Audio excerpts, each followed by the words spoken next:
Hey there, friends. Meteorologist Shane Smith here with you. It is Wednesday, February 10th, 2021, just after 6 o'clock East Coast time. And I'm bringing you an update on the winter storm and major ice storm that's going to be going on across portions of Kentucky tonight and during the day on Thursday. You can see wintry mix already across the Bluegrass, snow in northern Kentucky, rain in southwestern Kentucky, and that's because the Arctic air hasn't moved in full force just yet.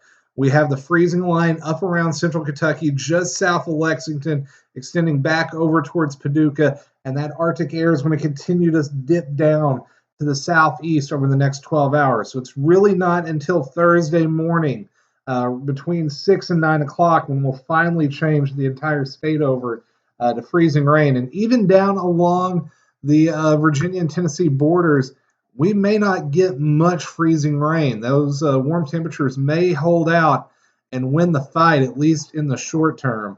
That's something we're going to keep a close eye on and take a look at here in a second, as some of the models are showing some warmer air trying to win out down along the Tennessee border, which I don't think will break anyone's heart. Less freezing rain is a good thing. Speaking of freezing rain, that ice storm warning has been expanded into central Kentucky, going all the way up to the I-64 corridor and just even a little bit to the north of that in some locations. Remember, with an ice storm warning, we are expecting at least a quarter inch of ice accumulation, treacherous driving conditions, and widespread power outages are possible. Just to the north of that, a winter storm warning for a combination of snow and sleet and freezing rain that's going to make for some really nasty driving conditions for our friends in the northern Bluegrass. And up near the Ohio River, we've got a few counties right around Cincinnati with a winter weather advisory. Just expecting some light sleet and snow from this system. All right, let's go to the models.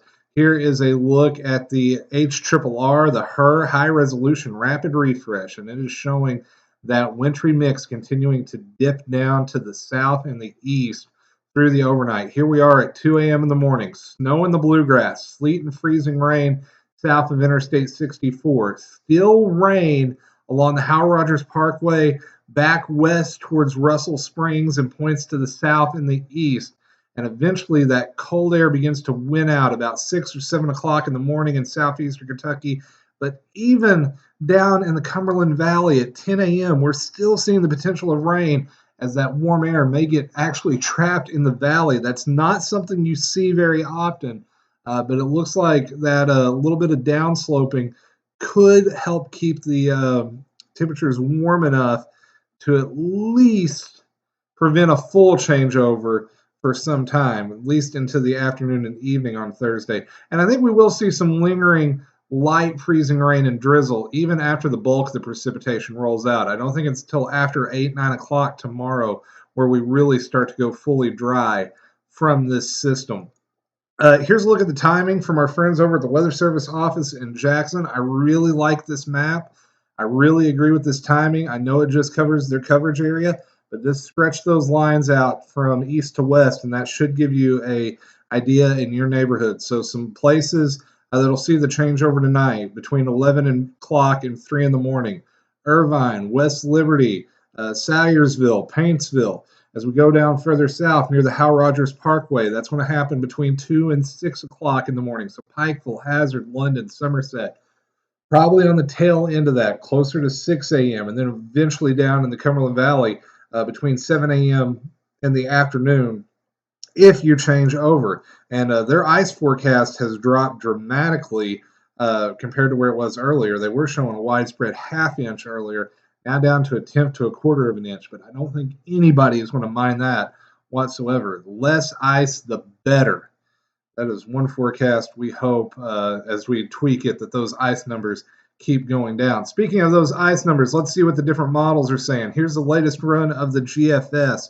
Notice the heavier concentration of ice now into central Kentucky, but not as heavy, only peaking out around 3/4 of an inch. Also, this run showing some ice in West Tennessee that was not showing up earlier.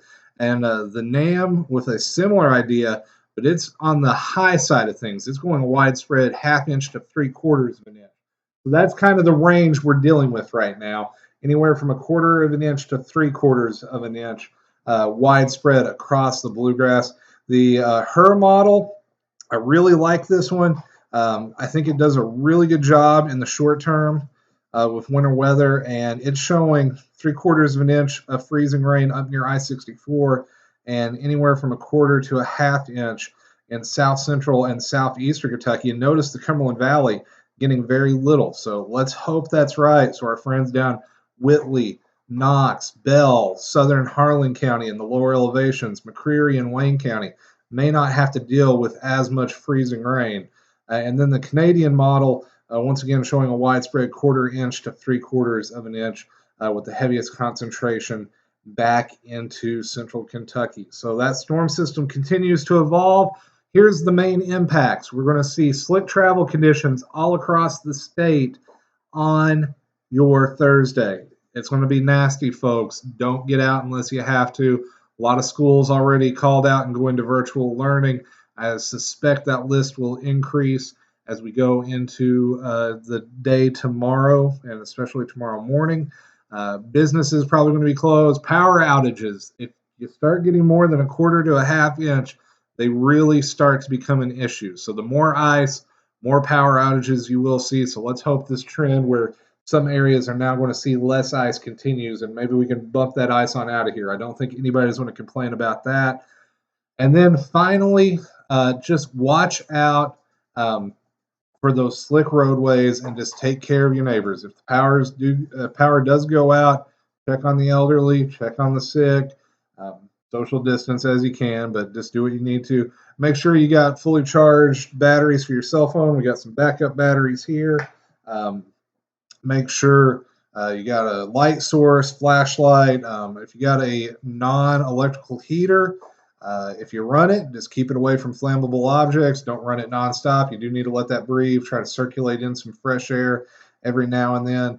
Don't want those fumes to build up, so be careful with that. And this is not looking like a historic or a crippling ice storm right now for most of us, but definitely will be enough to cause some major impacts for Thursday. So that's it for now. We'll have another update for you tomorrow. And be sure to like this video, hit that subscribe button, and if we get enough likes and subscribes, we may make this a daily occurrence. All right, folks, take care, and we'll see you next time.